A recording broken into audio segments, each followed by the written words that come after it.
So all yours. Thank you. Good evening, everybody. Thank you, Scott. Right, tonight, we started out this morning as part of our administrative meeting talking about gratitude. And gratitude is a topic that I think is always welcome in my day. And we've presented on that before, but I kind of wanted to bring it up again. I revamped a little bit of a talking points about gratitude for tonight. So that's always worth a chat to talk about gratitude because it's so pivotal and central to the recovery process and to really living a life of recovery that's worth living, I would say. So, why practice gratitude? I think if we talk about it at its most basic, it has a direct effect on preventing relapse. I think that's, for an addict in recovery, that is probably the most critical element we can think of, is that if we practice this really simple art that makes us feel good, and does a lot of other things as well, it really has a direct impact on our ability to prevent relapse. But it also has a direct impact on our quality of life in many different areas. And I just wanted to enumerate really quickly in several different domains what kind of benefits just the benefit of practicing gratitude can have. In the physical realm, this is documented, by the way, scientifically, it can build stronger immune system. So we can become more resilient, not only emotionally, but to physical illness as well. And this is quite amazing to me, it can reduce your sense of aches and pains.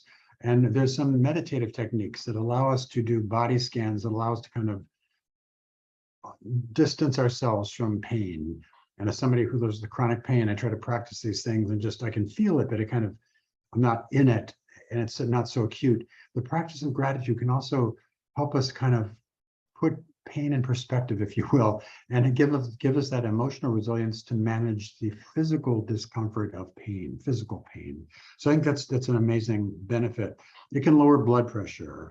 It can lead to overall physical better health, and it can lead to better sleep. All those kind of just physical things that are the benefits. Psychologically, we know that it can lead overall to just increased positivity, positive emotions, feeling happier, feeling more aware, alive, alert, not feeling as anxious, not feeling as depressed. So a lot of the positive emotions that many of us struggle with, especially in early recovery, to try to attain and hold on to, gratitude really has a direct impact on helping us build those together. It has this effect of helping us just be more, or have the sensation of being more alive or awake, just kind of more present and conscious in our body, where I think we've talked about this before here too. Kind of the life of an addict is one of avoidance and numbing, or stimulating to the point of distracting from something else that we don't want to feel. Gratitude helps us kind of embrace everything and accept it and be in it, and it feels good somehow. It helps us feel more alive and awake. This increased sense of joy and pleasure. Just life isn't so dreary or a drudgery or a toll or so depressing, but something actually we can start to wake up and look forward to the day. And also this just increased sense of optimism and happiness. And, I'm not sure, this is maybe the chicken or the egg, which comes first. I know when I'm feeling really down or feeling stressed, if I can go through the act of practicing gratitude, I end up feeling much happier. And so it can actually cause me to be happy. But I think also if I'm feeling happy in general, it's much easier to practice gratitude. So anyway, I'm not sure which comes first, but they certainly dovetail well together in a way that's very useful for us. And then finally, just socially, if we practice gratitude, it leads to this increased desire for kind of connectivity, to be generous, to be helpful, to be compassionate. How many times do we talk about in this webinar every week, the struggle of a sex addict and porn addict particularly to develop empathy and compassion. And this is a struggle that we know is inherent in that recovery process. Practicing gratitude is a great way to start to really enhance and deepen that sense of compassion for someone else. It's a way of sending out connections to other people, and it can really have that direct effect. It can increase our feeling of forgiveness, which also, and we'll talk about specifics in a moment, but that idea of not being a victim, not being always set up or whatever, or that addict mentality tells us, we've been wronged again, or cheated again, or whatever. Other people are out to get us. That the kind of victim stance, if we can break out of that, and gratitude helps us with that, it helps us move on. It helps us to heal relationships, to forgive. It's a very generous kind of emotion that helps us. It increases our interest in being outgoing. As somebody who is an incredibly kind of pathological introvert myself, I can say that the practice of gratitude has really helped me sort of break out of that and really start to feel connected to other people in a very important way. And finally, to that effect, it helps us reduce those feelings of loneliness and isolation that I think are so key, such a key hallmark state of the addicts. Just we feel so disconnected in their own world, and just disconnected and detached from everything else. So those are the benefits in every domain of life. I just want to talk about some techniques that I like, how to do it. One thing I always suggest to my clients is to keep a gratitude journal. And I think just the idea of journaling, and sometimes I think people feel overwhelmed by journaling. They have to write down everything we do. And journaling to me is kind of a relaxed, gentle art that just you jot down things that you notice during the day, that you want to remember during the day, that you want to think about later during the day. It's not an inventory of your day as much as observations and curiosities and things to take note of and be grateful for. And I think as we go through our day, once we get in the habit of noticing these things, it becomes easier. But it's very easy at first, I think, to go through the day and say, I have nothing to be grateful for. This day really sucked. And I think it's a mindset that we have to kind of really start to practice and start to notice those things. And it may be a very small thing that we miss the first time around. But that gratitude journal helps us by making it a regular practice. And I think the power of gratitude happens only when it's a regular practice. If we do it once in a while, we're not going to get the benefit of it. We've talked here before about kind of a gratitude challenge of doing gratitude, every day for 30 days, for example. And I'm not talking huge amounts of laborious time spent on this. I'm making a list of 5 things at the end of the day. And I encourage you to do 5 different things each day so you don't fall into a rut. But I think that idea of a gratitude journal, of making it a regular practice, of keeping a list, keeping a different list, and then sharing that list. I'm part of a couple groups, WhatsApp groups, where we post different gratitude journals and lists and share each other and things like that. It's really kind of lovely to exchange those kind of ideas. First of all, it helps me break out of ruts when I see what other people are grateful for. I think, oh yeah, I could be grateful for that too. So that helps. Second, in terms of mindset, it's really important to focus in gratitude on what's important. And this to me is a slow practice that helps us as addicts in recovery, or even as for partners, in terms of helping us change our attitudes from kind of obsessive worry and anxiety to a more of a gentler place. But I think to focus on what is important. And it really helps us move from that negative, what I call a negativity bias, to one that's more positive. And it's a shift. I think, and speaking as an addict in recovery, I think addicts are inherently negative about everything. And we have a negativity bias. That glass half full thing is true. And I think if we can kind of help at least some of the time see the other side and see the positive, and making a gratitude list almost forces you to do that. It forces you to say, well, yeah, this and this and this was terrible today, but look at this, this person that reminded me I'd left my phone behind, or that held the door for me, or that smiled at me when I was feeling like crap, or whatever. Those little things mean a lot. So focusing on what is important and moving that shift, and sometimes a very subtle shift from negative to positive. That's a huge thing. One way I do is to focus on what I have rather than what I don't have. I think a lot of addicts think about all this stuff. We compare, right? We compare other people, what they're doing, what they have, and we kind of look at our lives and we make a negative comparison often. So again, focusing on the positive and looking at all the riches and blessings that we have in our lives. And even though we may be under very stressful or troubled circumstances. There's always something. I was dirt poor and worse. I was way in debt when I got in the program. And eventually I was able to find some stuff despite pretty bleak circumstances that I was able to be grateful for. And that was a huge turning point for me, that I realized I didn't have to have my life in perfect social order with tons of money in the bank and everything lined up perfectly to be happy and grateful. I didn't have to wait for that moment.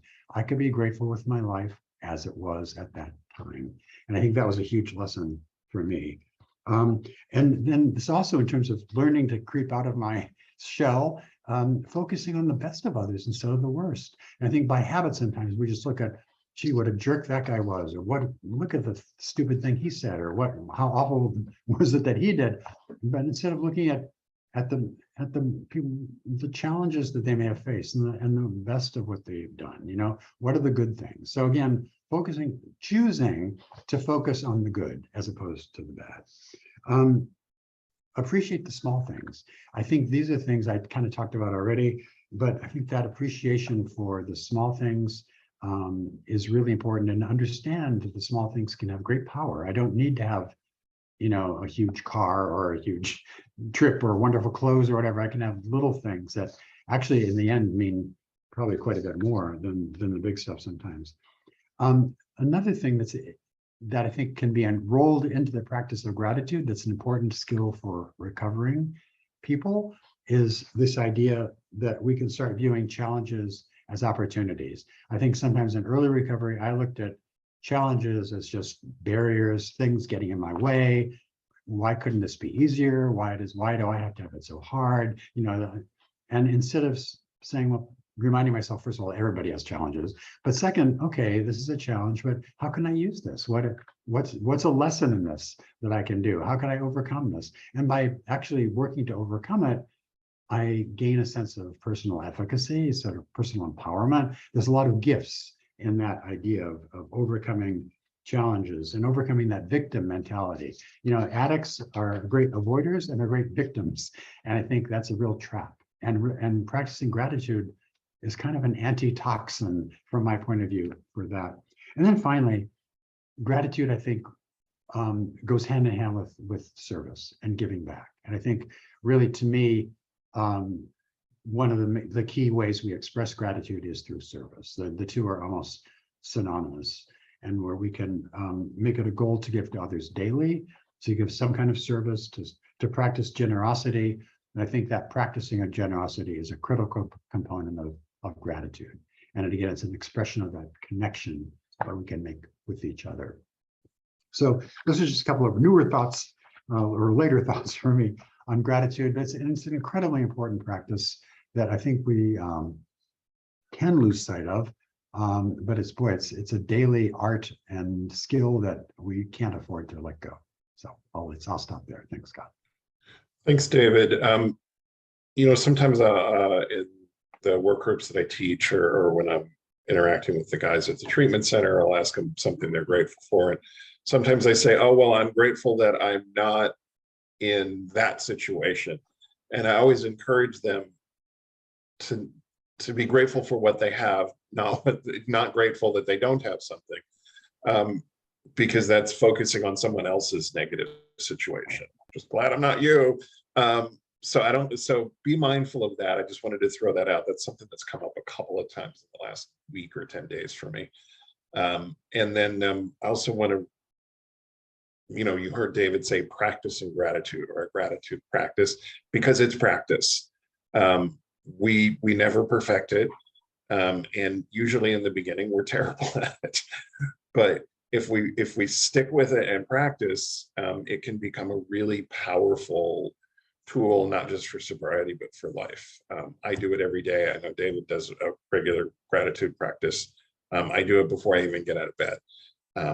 And often I go back during the day and do it again if things come off the rails. It's a powerful, powerful tool. So, okay, we have lots of questions, so let's dive into them. These first two are from last week, and I promised we'd get to them first. So this is from a betrayed partner. My husband will acknowledge that his behaviors are wrong, but he still repeats them. Is this part of his compartmentalizing? I think sometimes we see, I guess, half steps. There's the first step toward behavior change is that recognition, the identification of the problem. And that's fine. We often say if the information alone was adequate, people could read a book and never need a place like Seeking Integrity, right? Because the information isn't enough. It's certainly a critical first step. But I think what your husband needs to do is take that information and then apply it to some kind of behavior change, right? Because we need to take that information and roll it into some kind of self-awareness, and then use that as a motivation to actually make some behavioral change. It's not enough just to know something if it doesn't directly impact how I can do something better or differently. So I think there's a couple of reasons I typically see that happening. One, sometimes a little bit of denial, but also sometimes fear. I think sometimes there's a lot of fear about moving forward, making those behavior changes.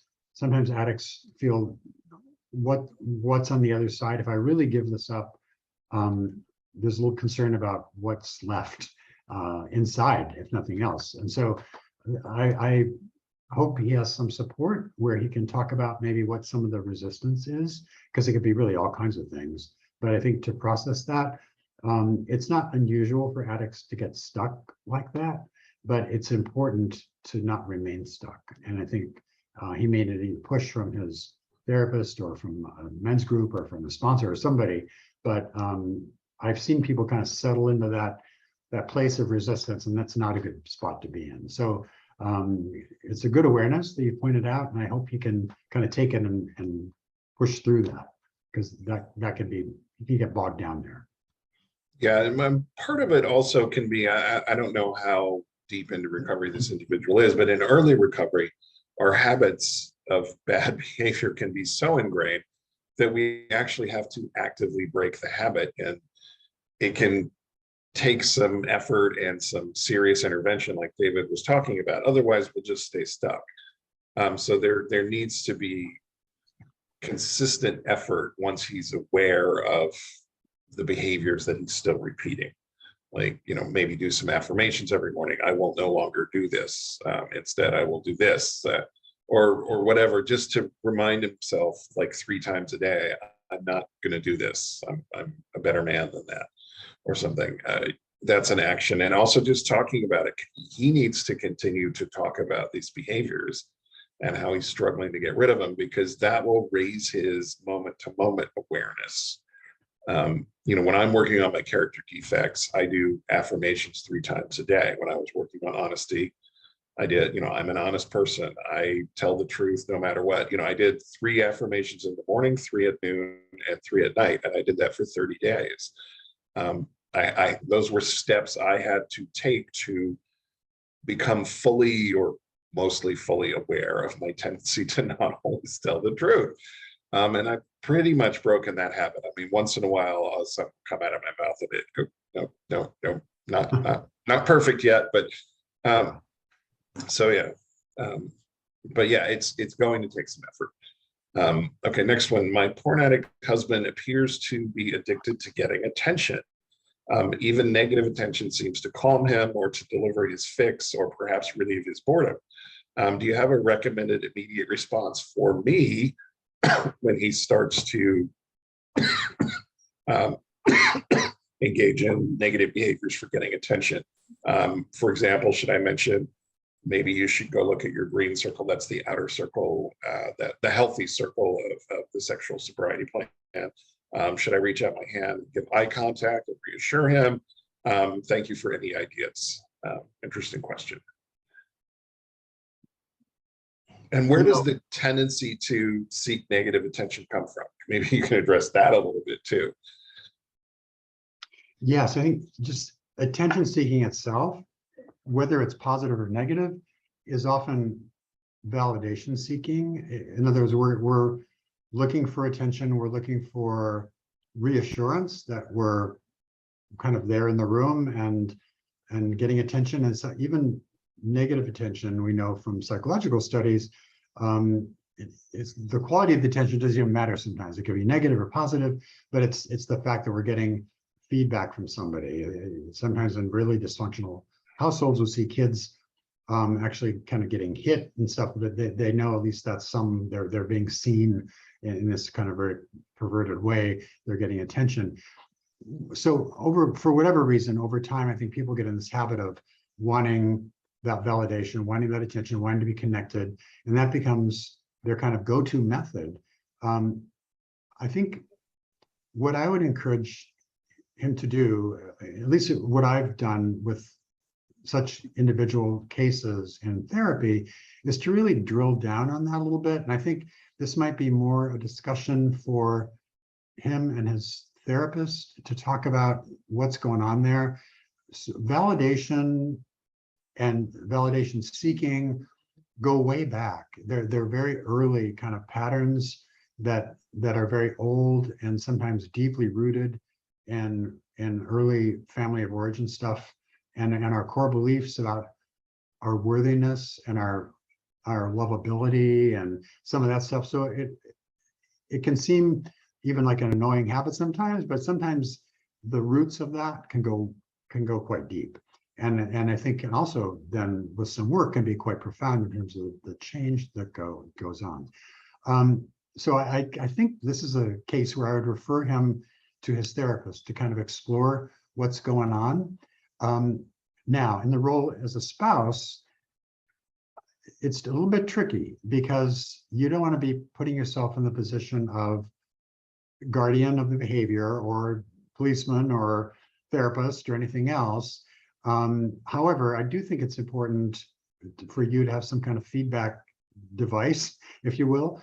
One thing I've seen work pretty successfully with couples is to have some kind of cue or safe word or shortcut, even like a humorous one, kind of like you're doing it again, like pulling your ear or I don't know, whatever symbol or sign. And it's kind of a non-threatening way of you saying, hey, this is that pattern again, without kind of suggesting you need to go look at your outer circle, or you need to go to a meeting, or you need to do this, or you need to do that. It's pointing it out. And it's also a sign to him that, yeah, he can go and take this work to his therapist or his sponsor, or his group, or wherever he needs to go do it without putting you in the responsible seat. But I think it is important for you to observe it, your feedback, because you see him more than anybody. To be able to call it out is important. But I'd like to give you a method to call it out without making you the policeman.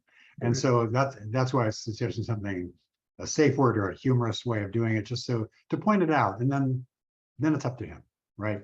So something like that. But I think that the negative tension, and people will do that. Kids will do this. They'll go, see, kids will do something negative just to get attention. Cats and dogs not getting it. Sorry. Our pets also do this. Oh, for sure. That's right. They turn around and look at you while they're doing it, That's right. That's right. So I really, it's a great question. I think don't allow yourself to just be put in the position where you're the policeman, that's all. But I think your feedback is really important. But if you can give it in such a way where, hey, I see it again, and then it's up to him, right, to fix it. Yeah, and this is the kind of thing that can definitely be talked about in couples therapy if you guys are ready for that yet. A good emotionally focused couples therapist will walk you through that dance and help the two of you break it down. Next one, my therapist insists on full disclosure sometime soon, but neither of my sponsors did full disclosure because they saw no reason to reopen old wounds. Opinions, and have you ever had a full disclosure go badly? I'm just going to give my opinion. Do the disclosure. I'm going to type some stuff into the chat feature for you, and I'll turn it over to David now. Yeah, I believe in disclosures. If a couple chooses to go down a path of healing and reconciliation, I think it's sort of laying the seeds for disaster to just pave over hopes for a new future on stuff that hasn't been properly addressed.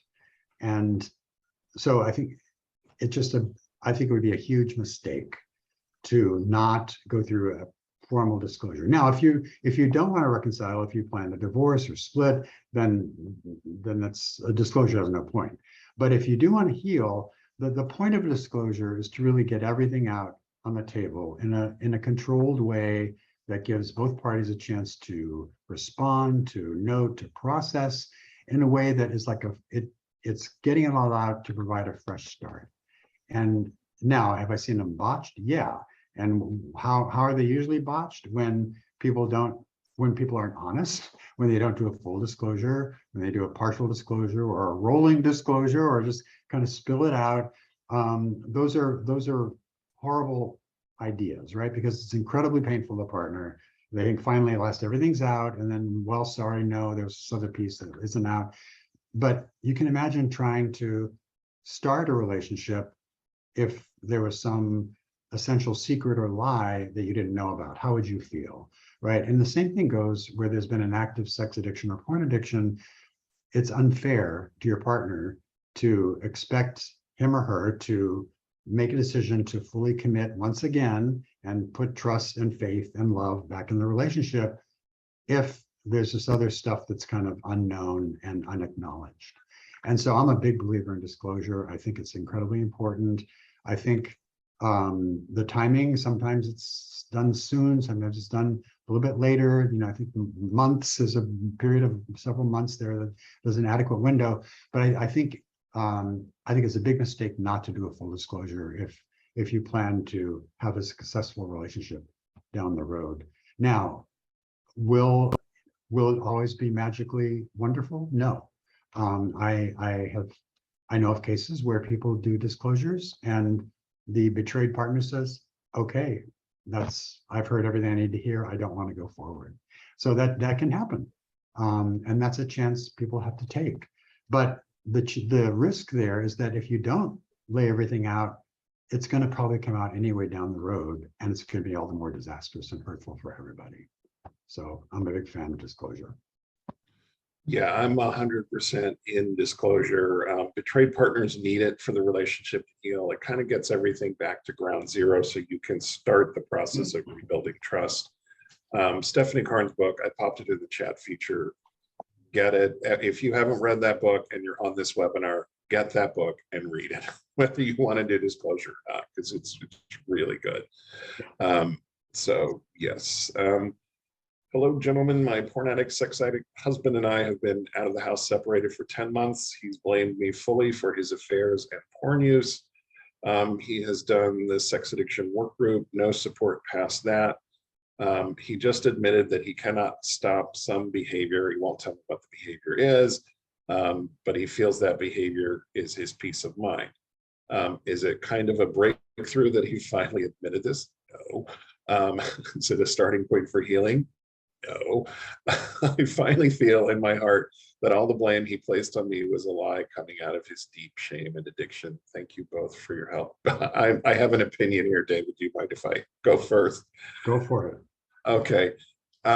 Look, I've seen countless men blame their partners for their behaviors, and I just call BS on it every time, because you did not hold a gun to his head and tell him to go have affairs and look at porn or else. So how is this your fault? I'm a little confused how this is your fault, and I bet you're a little confused how this is your fault.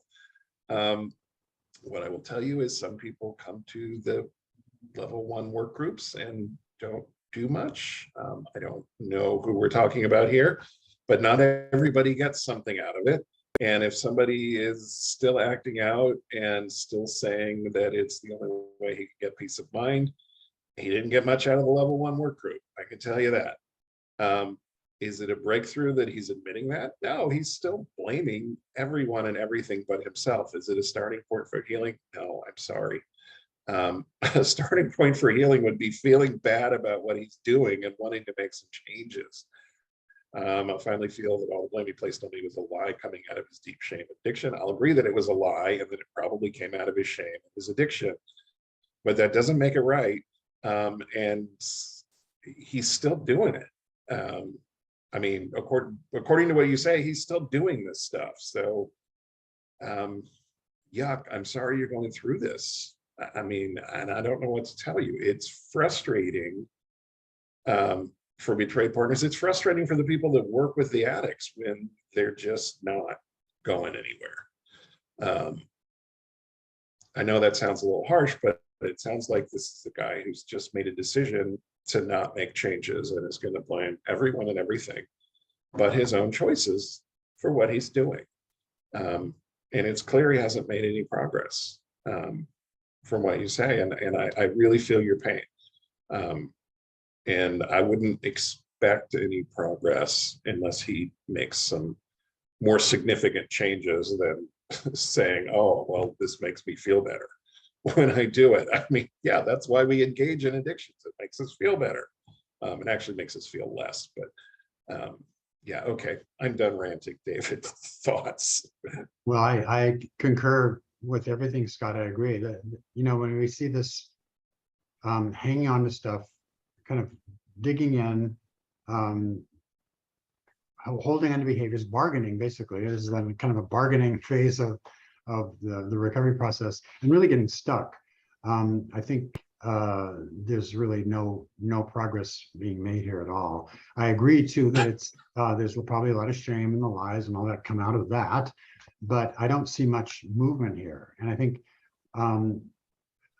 again, to the partner, I guess I would suggest to really take a look at what you need in this situation, in your scenario, and what support you have.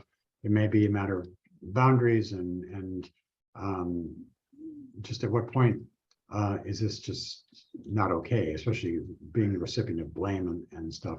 And it's true, you know, we see people come in occasionally that, whether it's in meetings or work groups or even treatment sometimes, that get stuck, and there's an unwillingness to move past a certain point. And I'm not sure what the barrier is. Hopefully this person is in therapy. I don't think you say, but sometimes as a therapist, you can work with somebody and kind of break through whatever the point of resistance is, or points of resistance. But right now, I don't see much movement here, or much potential for movement, because he seems so dug in.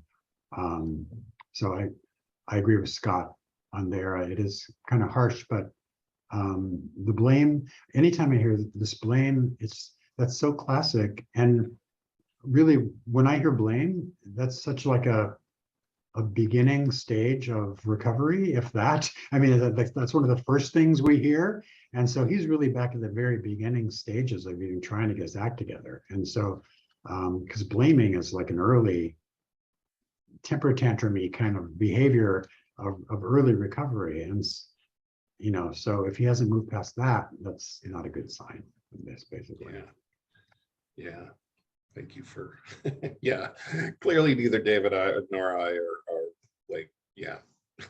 Okay, my sex addict husband, who I believe is technically sober, recently engaged in very flirtatious behavior at an event where we had discussed a plan beforehand. I also went on my first girls' night out in months and came home to find him drunk. Wow. I stayed calm that night, but was very concerned because drinking was part of the acting out ritual. These recent situations have raised a concern that I've had for a long time, that while he is not sober, I think is what is meant to be said here. While he's not sober, he's not in recovery. I shared a boundary around this, saying I could not continue to live with him or lean into our coupleship work, and made the ask for him to do some sex addiction work.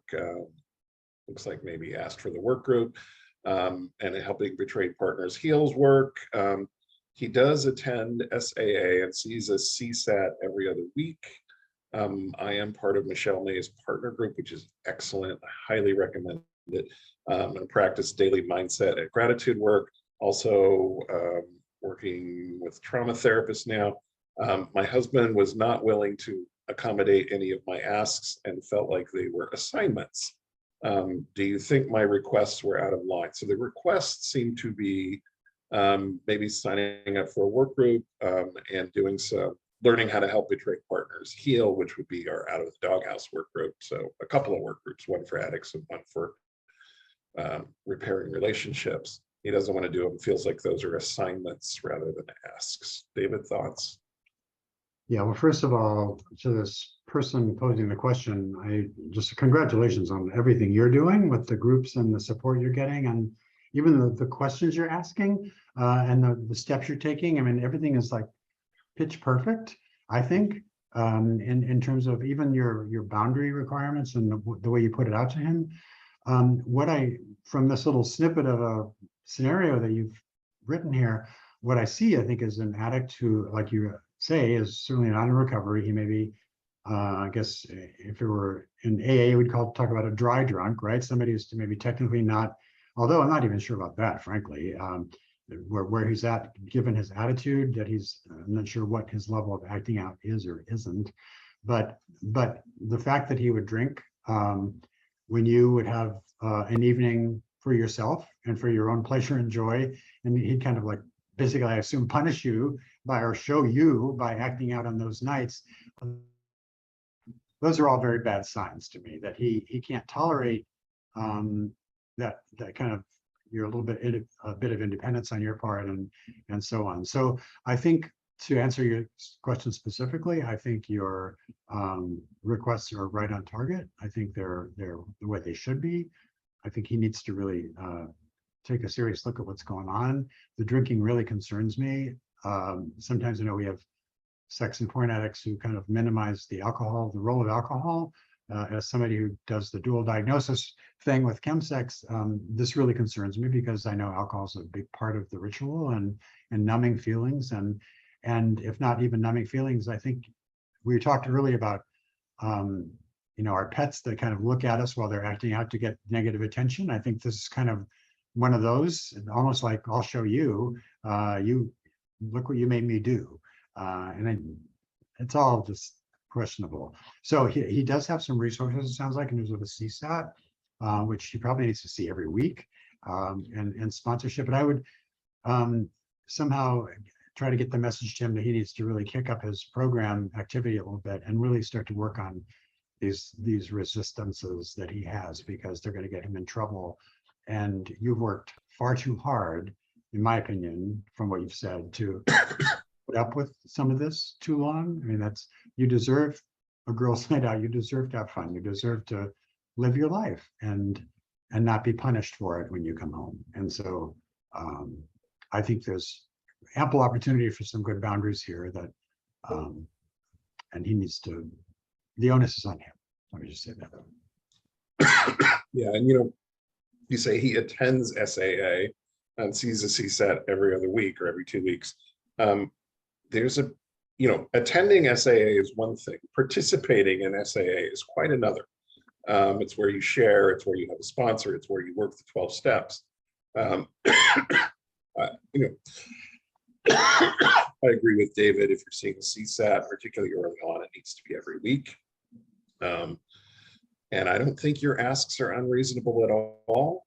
He should take those asks into his CSAT and see what the CSAT says. The CSAT's going to say, yeah, it sounds pretty reasonable to me. Yeah, you're not out of line. And you're doing everything right. I can tell you're working with Michelle Mace and her partner group. I can tell. So tell her I said hi. She's awesome. Okay, next one here. Could you talk on signs that it is time to change a therapist? What a great question. I've had the same therapist for a year. He's the first therapist I've ever had. Early therapy was really productive, but now I'm trying to focus more on supporting my wife's healing, and I'm not getting much. This is interesting, and I'm interested to hear your thoughts on that. Is it harmful to recovery to change therapist? There's a big difference between styles between my wife's therapist and mine. Her therapist has reached out to mine, and mine didn't even respond or tell me. Do some therapists not like collaborating? Lots of great stuff packed in there. David is the perfect guy to answer this question too. So. Wow. Yeah. So no relationship with a therapist is a marriage that's meant to be forever, right? Therapy and therapists are individual relationships that in my opinion, kind of are sometimes best fit in a moment or in certain circumstances. And I do know certain circumstances, certain therapists, for example, that are very good in the early recovery stages, the kind of nuts and bolts, working on denial, confrontation, that kind of stuff. That's kind of their style. And they do that very well. Other therapists may specialize in relationship healing, and they may kick in at a different phase of recovery. Other therapists have totally different styles that crosscut. So there's a lot of factors at play here. What I look for and what I ask my clients to do is always just, first of all, get a sense of chemistry. Does it work? Not every therapist is meant for everybody else. And so sometimes there's a match and sometimes there's not. And sometimes it takes a few sessions to understand that. And that's okay. If it is not working out, it's okay to say, I don't think this is working out. I think it's okay, certainly, to talk about it, to process it, to see what are the sticking points, and maybe we can change that. But what concerns me in your question or comment here is that seems to be kind of an indifference on the part of your therapist in terms of either stylistically wanting to engage or letting you know that another therapist reached out to collaborate. I mean, these are all things that are really critical. Part of our role, especially in the world of sex addiction as CSATs and as therapists, it's all about collaboration, because almost by definition, we're dealing with partners, we're dealing with family systems, we're dealing with different phases, and we have to be talking to each other and helping each other communicate. If nothing else, how am I going to model for my clients how to talk and communicate effectively if I can't even let my client know that another therapist talked to me, right? That's just really terrible role modeling. And so I think, different therapists have different styles, but I think bottom line, if you've been with them off a year or she or a year, I think it's important to check your gut. And if you feel that you're not getting it, that's a totally legitimate reason. What I think is just important in any relationship, any therapeutic relationship included, is to process it before you just leave. Just don't not show up one day, right? Because what we like to have in our marriages, our relationships, or whatever level of relationship we have, including our therapist, is healthy closure, right? We want to, even if it's not working out, even if it's not going to work out and I don't even like this person, it's really important to have some kind of closure discussion. So you don't just kind of leave it up, because that's what we addicts typically do. We just walk, right? We run to the door and never look back. So I think that kind of healthy idea of processing closure, but I really admire you for kind of being in touch with what your needs are, for noticing that this may not be a good fit. And I just really want to support you and endorse the fact that, yeah, you have every right to notice that this isn't working for you and to look for somewhere else, frankly. And this is not unusual. People do change therapists. Now, one warning, right? We don't want to change therapists all the time, because that's just usually just running from a problem. But you've been this person for a long time, and so I think it's totally legit to explore a change that might be a better fit for you. Okay, so I have two more questions for you, David. I was in a group the other day, and somebody was very upset because their therapist was retiring, and they'd been seeing this therapist for 17 years. And I thought, that sounds unhealthy. And he said, we have this wonderful relationship. And I thought, that sounds really unhealthy. How long is too long with a therapist? Is there a rule? There's no rule per se. Some therapeutic styles, notably, psychoanalysis, can go on for years, like 3 times a week, that kind of thing. That's very unusual these days. You don't see that very much, mostly because it's expensive and who has that time and all that. Sometimes some therapy is, I think, almost too short term, 6-8 weeks. That's often driven by insurance companies who don't want to pay. I think ideally, and there's no rule, but a good therapeutic relationship, I think, can be a year to 3, 4 years, maybe. I think over 5 years, and that's at that point, it's already a long time, perhaps. Well, what I see often is maybe the frequency. I've had clients that I've seen for 5 years, but I see them once a month now, or something like that, or as needed, right? They're still in my books, but it becomes maintenance at some point. But yeah, weekly for 17 years, haven't I no, gotten that as there's much from you as I'm likely to get at this point? no, and that what's happening there, unfortunately, I think you're fostering dependency, right? Or you just, and I see this often with I have friends who have geriatric practices, and a lot of old folks who are kind of lonely and have Medicare, and it just pays no matter what, and they're coming for somebody to talk to, and that's fine, and I honor their need to have somebody to talk to, but that's not therapy, right? And so, but I think, yeah, 17 years, 10, 15 years, 10 years, 5 years, probably too long. And so I think the one way to look at that is, okay, what am I actively working on in therapy? Am I just going in to shoot the you know what, or am I really actively working on some problem? And I think we really have to be actively engaged in toward something in therapy. That's kind of my rule of thumb. Yeah. And then that brings up the next question that I have for you, which is pulled right from the initial question, is now I'm trying to focus more on supporting my wife's healing, and I'm not getting much. So how do you feel about a sex addict focusing on his wife's healing instead of his own in therapy? It seems to me I wouldn't be getting very much from my CSAT who was wanting to work on my problems. Now, trying to focus more on supporting my wife could mean a lot of things. But I'm reading it in a very controlling, manipulative way. Like, it's time for her to get better. How can I make that happen? And this may be more like, how can I communicate with her better? And how can I work on more honesty? So I'm reading way more than is in this question. I'm reading into it. But any thoughts on what we really ought to be working on in therapy, particularly for the addict? Right. So I think the way I like to think of that in terms of sequence in recovery, I think it's really important for the addict and the partner to be working individually with their own therapist on their own stuff. That's really important, because if I, the addict, don't have some kind of self-awareness and relationship with myself and understanding of my own stuff, I certainly can't start messing around with my relationship with my partner, because it's not going to go anywhere, because I'm disconnected. You know, even the idea we've been talking about compassion and empathy.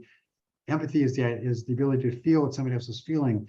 How can I feel what my partner's feeling if I have no idea what I'm feeling, right? And so really the work has to start right here at home. Then sequentially, and this is where maybe I'd suggest to the person with the question, if they're starting to get concerned about their partner's needs, it's not unusual, and I think it's almost very helpful at some point to bring in a couples therapist. And remember, the purpose of a couples therapist is not my therapist, it's not my partner's therapist, it's the relationships therapist. The couples therapist is the client is the relationship, not either of us. And it sounds like maybe, and I'm guessing, the issues that might want to be addressed in dealing with the partner's stuff might be more couples issues. Maybe it's communication, maybe it's how we do conflict resolution, maybe it's how we agree to disagree, or whatever the task at hand might be. I think that's very beneficial. So once I, the addict, has done my work, once the partner's done their work, then somewhere down the road we can come together as a couple and start working together and improve our communication and all that stuff. Yeah, and to go back to your point, I think as a therapist, I would drill down a little bit and say, question, okay, you need to work on your wife's issues. What is that? I want to clarify that. But I'm interpreting that in this moment as kind of a need for a couple's solutions rather than fixing her or him. Yeah, and I'm going to skip a question and go to this next one, which is, how do we know when it's time? And this is from somebody else. How do we know when it's time to move to couples therapy?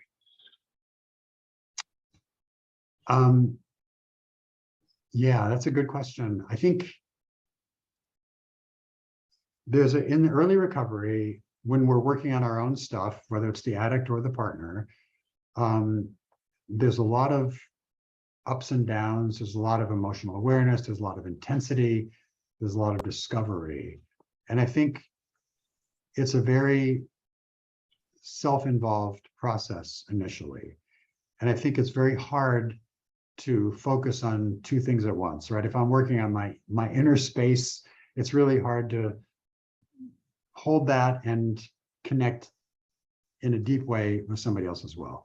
At some point, I'm feeling stable enough. I'm not done yet, but I'm feeling stable enough. I'm aware enough. I can control my emotions enough that I feel open and kind of ready to engage without being triggered, without going into defensive mode, without blaming, without shutting down. You know, all those old tricks that that we fall into before recovery. So I think once we have the ability to control our emotions, to control our reactions, to have some techniques to self-regulate ourselves. If we get triggered, we can bring ourselves back. And I'm saying, looking at the clock, that's probably between 3 and 6 months, probably. It varies, but I think that sense of self-efficacy, if you will, that sense of like, okay, I kind of feel like I have a little bit of a handle on if I get in trouble, if I get triggered, I can kind of talk myself off the ledge. If I get too sad, I have people to call, I have resources, I have a support system. Once those resources are in place, I think that's the time you can start to engage in this other stuff. Now, the exception to that, I would say, and I've recommended this too, sometimes I've had couples that were just so locked into really dysfunctional, argumentative, communication patterns that they just couldn't be in the same room with each other without getting into a fight.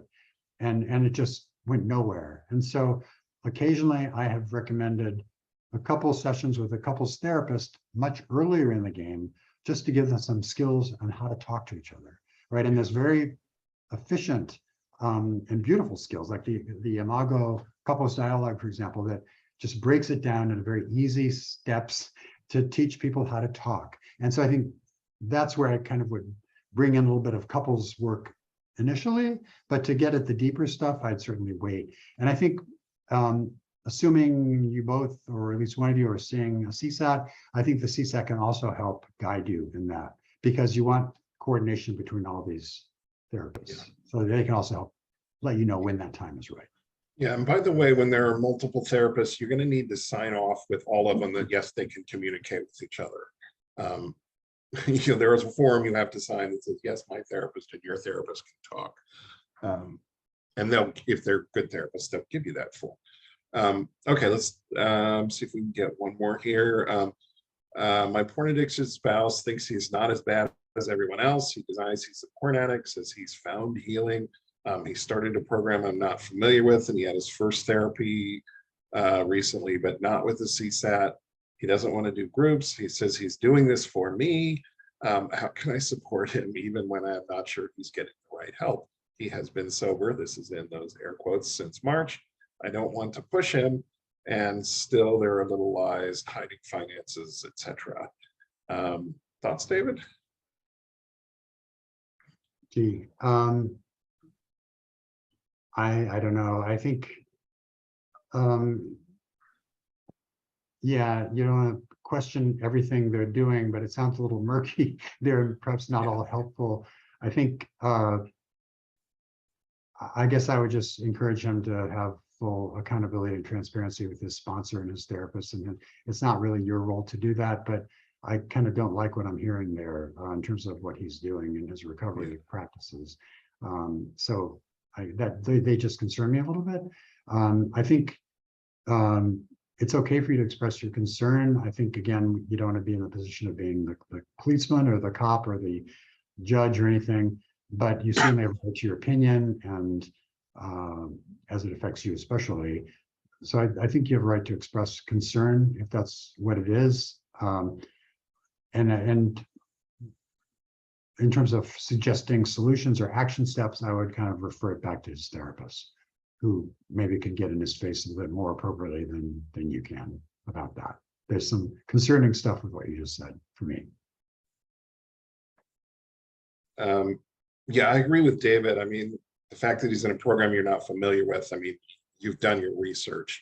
you know what the standard programs are, you know about SAA and those.